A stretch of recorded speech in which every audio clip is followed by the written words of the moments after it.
नमस्कार, कालका से समालखा में बहुत बहुत स्वागत है आप सभी का। मैं हूं आपके साथ कंचन। शुरुआत करेंगे बुलेटिन की बड़ी खबर के साथ। इस वक्त की बड़ी खबर आ रही है, चंडीगढ़ से विधानसभा अध्यक्ष ने प्रेस कॉन्फ्रेंस की है। नए अतिरिक्त विधानसभा भवन पर बोले ज्ञानचंद गुप्ता, अमित शाह और मुख्यमंत्री मनोहर लाल का आभार जताया है। आने वाले वर्षों में विधायकों की संख्या बढ़ेगी। चंडीगढ़ को जमीन के लिए हरियाणा पूरी कीमत देगा। पंजाब के स्वास्थ्य मंत्री चेतन सिंह पर भी साधा है निशाना। किसी हक से, माफ कीजिएगा, किस हक से कह रहे हैं हरियाणा का विधान भवन नहीं बनने देंगे। बड़ी खबर इस वक्त की टीवी स्क्रीन पर आपको दिखा रहे हैं। तो लगातार पंजाब और हरियाणा नए विधानसभा पर राज जो है वो शुरू हो चुकी है। दोनों राज्य आमने सामने हैं। मान के मंत्री बोले बनने नहीं देंगे। विज ने कहा पहले घर में फैसला कर दो। तो हरियाणा और पंजाब विधानसभा एक ही इमारत में चल रही है। जी हां, पंजाब के मुख्यमंत्री भगवंत मान ने भी हरियाणा के मुख्यमंत्री के बयान पर पंजाब विधानसभा के नए भवन के लिए केंद्र से जमीन की मांग कर दी है। अब ये मामला लगातार यहां पर तूल पकड़ता हुआ नजर आ रहा है।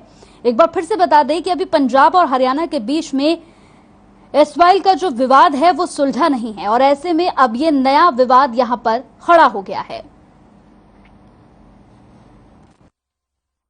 चौधरी भूपेंद्र सिंह हुड्डा जी की आप एक बात कर रहे हैं। मैं समझता हूं कि उनका विरोध केवल विरोधी पक्ष होने के नाते है, क्योंकि आज वो विरोधी पक्ष के नेता है। कभी भी शायद 10 साल आदरणीय चौधरी भूपेंद्र सिंह हुड्डा मुख्यमंत्री रहे, कभी भी उन्होंने इस संवैधानिक संस्थान को मजबूत करने के लिए, संवैधानिक व्यवस्था को मजबूत करने के लिए कभी सोचा ही नहीं। आज तक उनके 10 साल के शासनकाल में या उससे पहले भी जो हरियाणा प्रदेश के अंदर जो नियम और कानून लागू होते थे वो पंजाब के लागू होते थे। उन्होंने 10 साल तक जो हरियाणा प्रदेश के ऊपर शासन किया वो तो they were governed by the Punjab bylaws, Punjab act. तो हमने आकर के उस पंजाब एक्ट को हरियाणा का एक्ट बनाया। कोई संस्था चाहे वो जमीन खरीद सकती है और यदि विधानसभा को, चाहे वो पंजाब की विधानसभा है चाहे वो हरियाणा की विधानसभा है, यदि आवश्यकता महसूस हो रही है तो उनको भी जमीन खरीदने का पूरा हक है। तो इस पूरी खबर पर हमारे साथ ब्यूरो हेड स्वर्णजीत जुड़ गए हैं। सीधे स्वर्णजीत का रुख करते हैं। स्वर्णजीत, जिस तरह से देखा जाए तो अभी एसवाइल का मुद्दा जो है वो हरियाणा और पंजाब के बीच सुलझा नहीं है, लेकिन ऐसे में अब ये नया विवाद जमीन को लेकर यहाँ पर खड़ा हो गया है। क्या कहेंगे, क्या अपडेट है इस पर? देखिए कंचन, दो तरह से प्रतिक्रियाएं जो हैं आम आदमी पार्टी पंजाब की तरफ से सामने आई है। एक तरफ भगवंत सिंह मान ने कहा ये हरियाणा सरकार का ये आपसी मामला है और अगर केंद्र ने उन्हें जमीन दी है हरियाणा को विधानसभा के लिए, तो दूसरी तरफ हम भी मांग करते हैं कि पंजाब को भी जमीन देनी चाहिए, हमें आपत्ति नहीं है। तो दूसरी तरफ पंजाब के ही स्वास्थ्य मंत्री चेतन सिंह का बयान आता है कि हम ये इसे बनने नहीं देंगे। तो दो तरह से प्रतिक्रियाएं जो हैं वो सामने आई हैं। लेकिन विधानसभा स्पीकर ज्ञानचंद गुप्ता जी ने भी प्रेस कॉन्फ्रेंस में ये कहा, उन्होंने ये साफ कर दिया कि 1966 में हरियाणा और पंजाब और हिमाचल में जो समझौते हुए थे और या यूं कहें कि जो गठित किए गए थे, और 1966 के बाद हरियाणा का गठन हुआ है। और दूसरी तरफ उन्होंने ये साफ कर दिया कि विधानसभा हरियाणा में 90 विधायक हैं और 90 विधायकों के बैठने का बहुत मुश्किल से इंतजाम है। यहां तक कि विधानसभा के चेयरमैन के स्टाफ का भी बैठने का पूरा इंतजाम नहीं है। और आने वाली 2026 तक 115 से 126 सीटें जो हैं वो 92 सीटों से बढ़कर 115 से 126 सीटें हरियाणा विधानसभा में होने वाली हैं। तो इस स्थिति में आखिरकार विधायकों को एकोमोडेट कैसे किया जाएगा? तो उन्होंने साफ तौर पर कहा कि वो आभारी हैं मुख्यमंत्री मनोहर लाल खट्टर का और साथ में गृह मंत्री अमित शाह के वो आभारी हैं कि उन्होंने ये फैसला लिया और आने वाले समय में हरियाणा को नई विधानसभा जो है वो मिलने जा रही है। और दूसरा, उन्होंने भूपेंद्र सिंह हुड्डा पर भी जैसा कि अभी हमारे दर्शक टीवी स्क्रीन पर सुन ही रहे थे, उन्होंने ये साफ कहा ज्ञानचंद गुप्ता जी ने कि उनका काम है एक विरोधी विपक्ष के नेता होने के नाते उनका सरकार द्वारा जो भी कदम उठाया जाएगा उसका विरोध करना उनकी ड्यूटी है। लेकिन कहीं ना कहीं भूपेंद्र सिंह हुड्डा पर उन्होंने आरोप लगाया कि 10 वर्ष तक वो मुख्यमंत्री हरियाणा के रहे हैं, उन्होंने कभी भी ये प्रयास नहीं किया, केंद्र में भी कांग्रेस की सरकार रही है। तो एक तरह से कंचन ये देखना होगा लगातार कि आम आदमी पार्टी के मुख्यमंत्री भगवंत सिंह मान तो एक तरह से ये बोलते हैं कि हाँ ये अंदरूनी फैसला और हमें इस पर कोई आपत्ति नहीं है, दूसरी तरफ ये प्रतिक्रियाएं आ रही हैं और कांग्रेस की भी आपत्ति सामने आ रही है। तो मिला जुला असर जो है वो दिखाई दे रहा है। लेकिन विधानसभा जो है वो आने वाले समय में हरियाणा को मिलने वाली।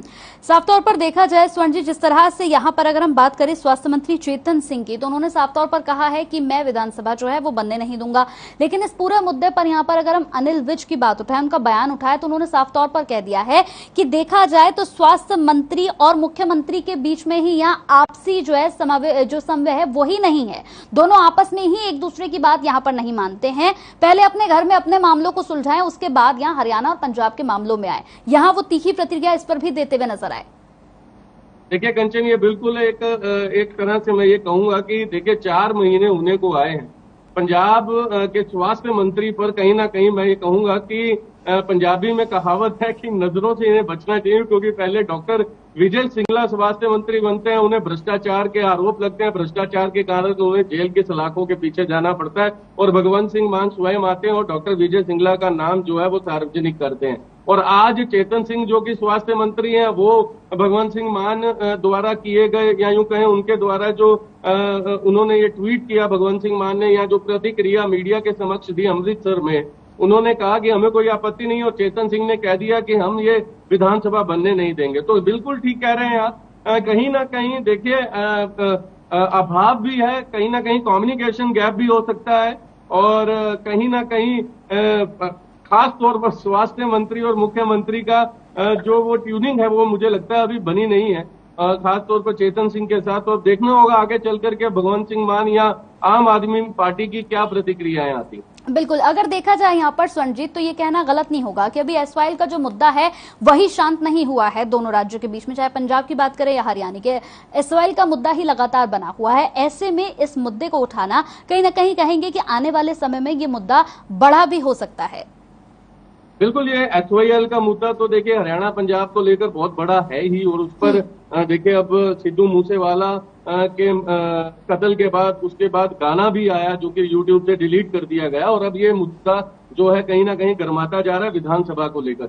लेकिन देखिए ये एक अब जैसे ज्ञानचंद गुप्ता जी ने साफ किया प्रेस कॉन्फ्रेंस में, ज्ञानचंद गुप्ता ने यह साफ कह दिया था कि हम यहाँ तो जमीन लीज पर लेंगे, यहाँ हम खरीदेंगे। अगर हम लीज पर लेते हैं तो उतनी जमीन जो है हम जरूर आवंटित जो है वो करेंगे, या हम उसका पैसा जो है वो पूरा देंगे।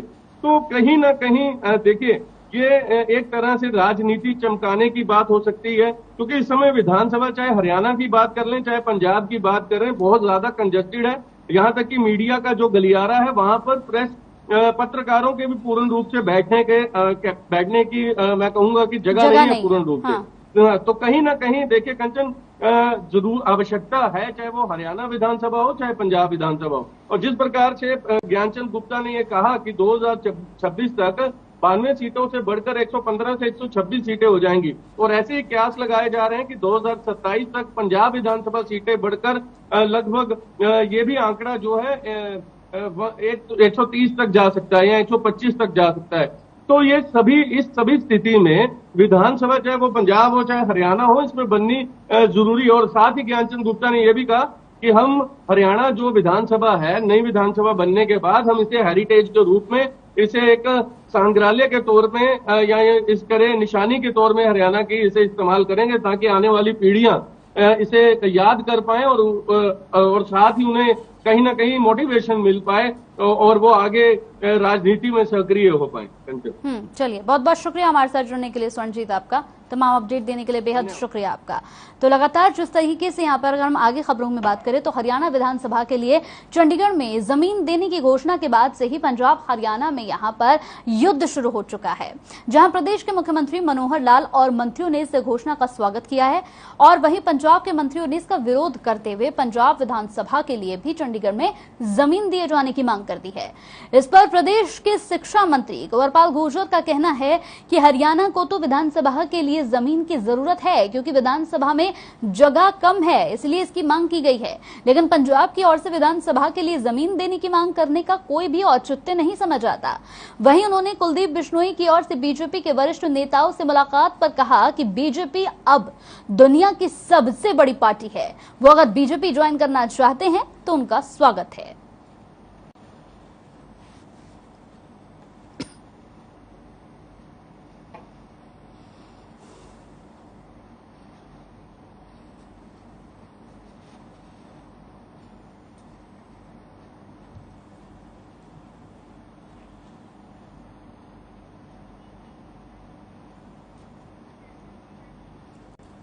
तो एंटी टेररिस्ट फ्रंट इंडिया के राष्ट्रीय अध्यक्ष वीरेश शांडिल्य ने बयान देते हुए कहा कि एंटी टेररिस्ट फ्रंट इंडिया ने एक बार फिर से पंजाब के मुख्यमंत्री को पत्र लिखा है। उन्होंने कहा है कि जिस यहां पर भंडारे वाले को भारतीय सेना ने मौत के घाट उतारा था, आज उस यहां पर भिंडरावाले की आड़ में पाकिस्तान के आतंकी संगठन पंजाब के साथ साथ देश का माहौल खराब करने की बहुत बड़ी साजिश रच रहे हैं।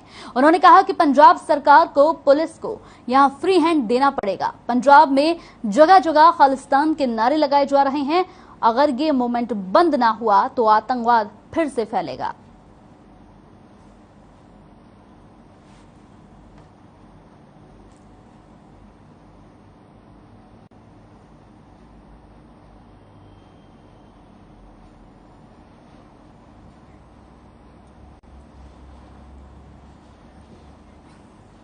तपती गर्मी से राहत के लिए लोग वाटर पार्क में जाते हैं, वहीं लोगों की सुरक्षा को देखते हुए ऐसे कई नियम बनाए गए हैं जिनकी पालना स्विमिंग पूल या वाटर पार्क संचालकों को करनी होती है। लेकिन ऐसा देखा जाता है कि कहीं वाटर पार्कों के स्विमिंग पूलों में पानी नहीं बदला जाता, जिसकी वजह से लोगों को चमड़ी समेत कई बीमारियों का सामना करना पड़ता है। वहीं इन दिनों बरसात शुरू हो चुकी है, ऐसे में स्विमिंग पूलों के गंदे पानी के चलते मलेरिया, डायरिया जैसी कई बीमारियां फैलने का खतरा भी बढ़ गया है। लेकिन बावजूद इसके प्रशासन और सरकार लापरवाही बरत रही है।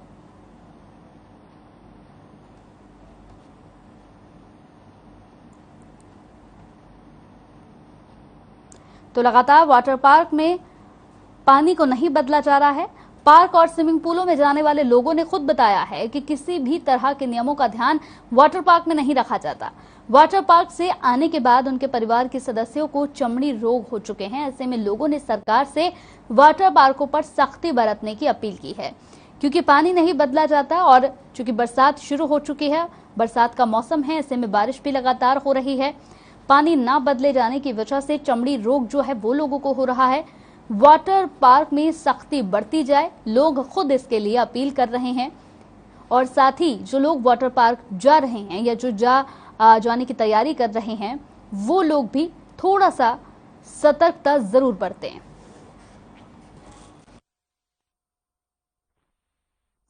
देखिए, जो जितने भी स्विमिंग पूल्स हैं, स्विमिंग पूल में हर किसी में एक फिल्टर लगा होना चाहिए और फिल्टर लगातार फिल्टर चालू होना चाहिए और पानी बदलने के साथ साथ जो पानी यूज हो रहा है उसको भी प्रॉपर फिल्ट्रेशन जरूरी है। अगर किसी ने फिल्टर नहीं लगा रखा तो ये कानून की उल्लंघना है और एपिडेमिक डिजीज एक्ट की उल्लंघना है।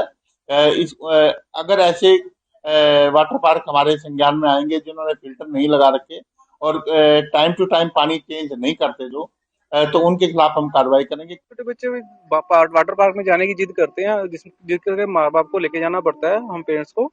बट वहाँ पे जाके क्या देखने को मिलता है कि पानी के अंदर गंदगी इतनी होती है, साफ सुथरा पानी नहीं होता है, एलर्जी हो जाती है, स्किन एलर्जी हो जाती है।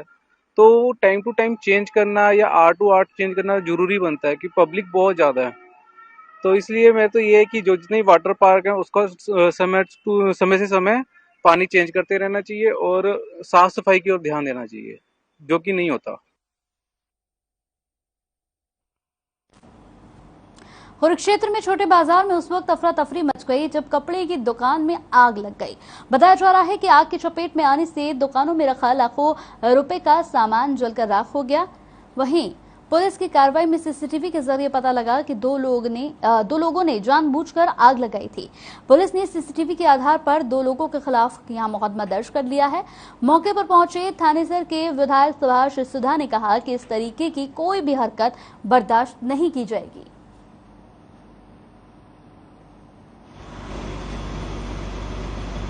बिहार की दुकान के आगे लपटे उठ रही आग बाहर। तो हम जैसे आते हैं यहाँ तो शटर तोड़ा गया पहले मेरे आने से पहले, क्योंकि मैं लेट हो चुका था थोड़ा। तो शटर तोड़ा पड़ोसियों ने, उन्होंने तोड़ के आग बुझाई है और काफी नुकसान हो गया मेरा।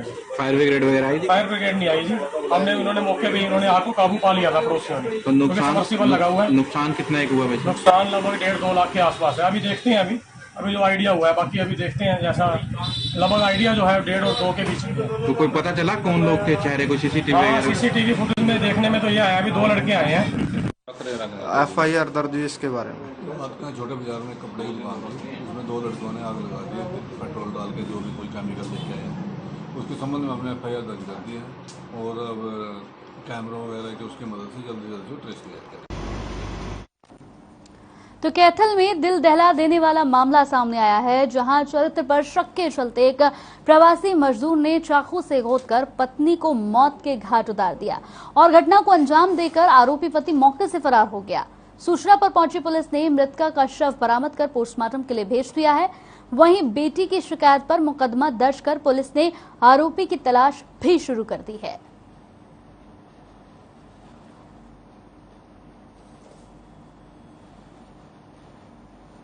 ये मामला हमारे भी नहीं मालूम था। रात में 10-11 बजे हम आए थे, जब ये सब बच्चे सो रहे थे।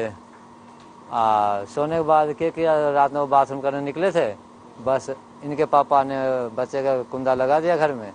और फिर वो बाथरूम जैसे गया बाथरूम करके आए थे, फिर उसके बाद चाकू इनके पापा ने मार दिया। ये सब पता नहीं लड़ाई झगड़ा होते रहता था और एकदम से वो रात में न लड़ाई हुआ न झगड़ा हुआ, एकदम से वो चाकू मार दिया मेरी मम्मी को। 4 चाकू यहाँ पे मार रखा था और दोनों हाथ पे भी मार रखा और पैर पे भी मार रखा। मृतका की लड़की ने बयान दिया हमारे को कि उसका जो पिता था वो अपनी पत्नी के चरित्र पर शक करता था।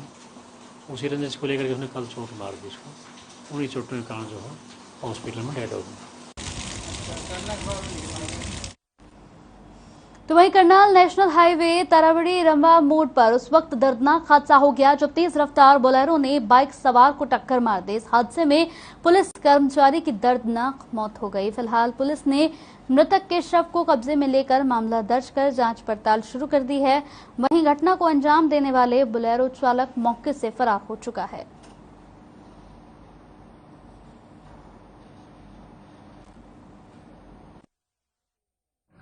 और हरियाणा पुलिस में मधुबन में नौकरी करता है। कहाँ एक्सीडेंट हुआ, कैसे हुआ? ये रंबा मोड़ पर एक्सीडेंट हुआ है। एक पिकअप बोलेरो गाड़ी और बाइक सवार था।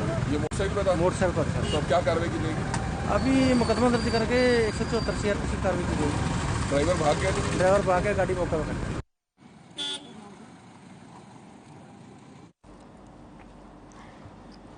तो हादसे में पुलिसकर्मी की दर्दनाक मौत हो गई। बड़ी खबर मौके से आपको बता दें कि बोलेरो चालक फरार हो गया है।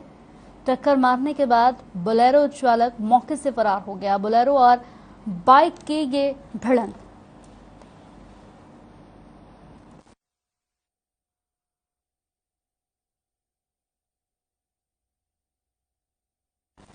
तो बोलेरो और बाइक में ये आपस की भिड़ंत जिसमें पुलिसकर्मी की दर्दनाक मौत हो गई। हालांकि तुरंत मौके पर यहां पुलिस पहुंची।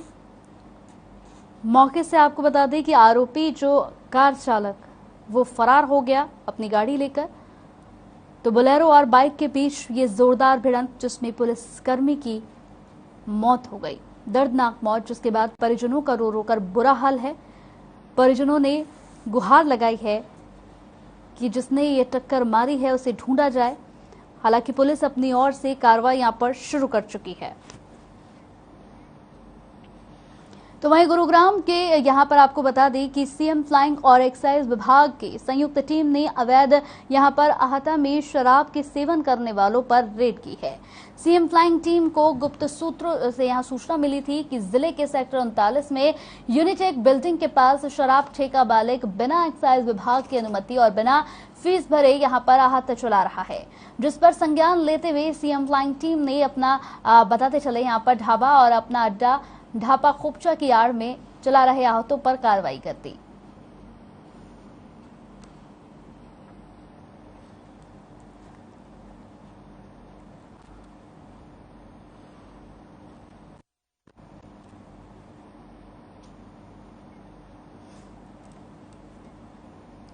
झज्जर में नगर परिषद के गेट पर धरना प्रदर्शन किया गया। बताते चले कि सफाई कर्मचारी अपनी मांगों को लेकर हड़ताल पर रहे। धरना दे रहे कर्मचारियों का कहना है कि उन्हें बीते 4 महीनों से वेतन नहीं मिला है, जो उन्हें जल्द से जल्द दिया जाए। साथ ही इनकी मांग क्या है कि प्रशासन इनकी बातें सुने। धरना दे रहे सफाई कर्मचारियों ने प्रशासन पर लापरवाही के आरोप लगाए हैं। इस दौरान कर्मचारियों ने चेतावनी भी दी है कि सफाई कर्मचारियों की यहाँ पर बात सुनी जाए। अगर मांगे नहीं मानी गई तो पूरे हरियाणा में हड़ताल करेंगे, जबकि बहादुरगढ़ में ये हड़ताल अनिश्चितकाल के लिए जारी रहेगी। नगर परिषद प्रशासन मुर्दाबाद, मुर्दाबाद, मुर्दाबाद। नगर परिषद प्रशासन हो बर्बाद।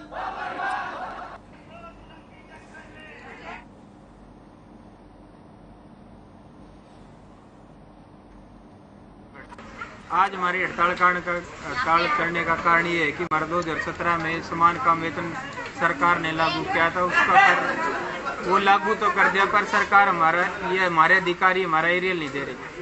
और जो कोरोना अवधि के कारण जो साबुन तेल का लेटर देने का लेटर दे रखा सरकार ने, वो साबुन तेल भी ये हमारे अधिकारी हमें नहीं दे रहे थे।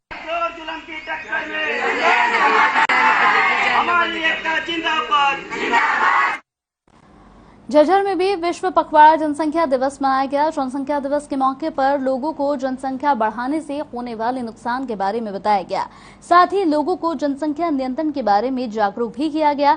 इस दौरान झज्जर के सरकारी अस्पताल में सीएमओ जयमाला ने कहा कि अगर जनसंख्या में वृद्धि होगी तो लोगों के सामने मुश्किलें पैदा हो जाएंगी, क्योंकि यहाँ पर संसाधन सीमित है और ऐसे में लोगों को हर चीज का ख्याल रखना होगा।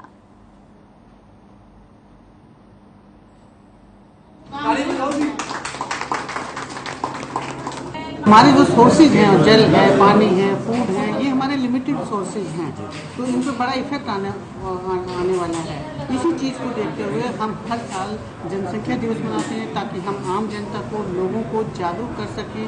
और इसका प्रभाव भी देखने में आया है। पहले जहां हमारे 7-7, 8-8, 10-10 बच्चे होते थे, उस आजकल हम 2, 3, 4 बच्चों पे आ गए हैं।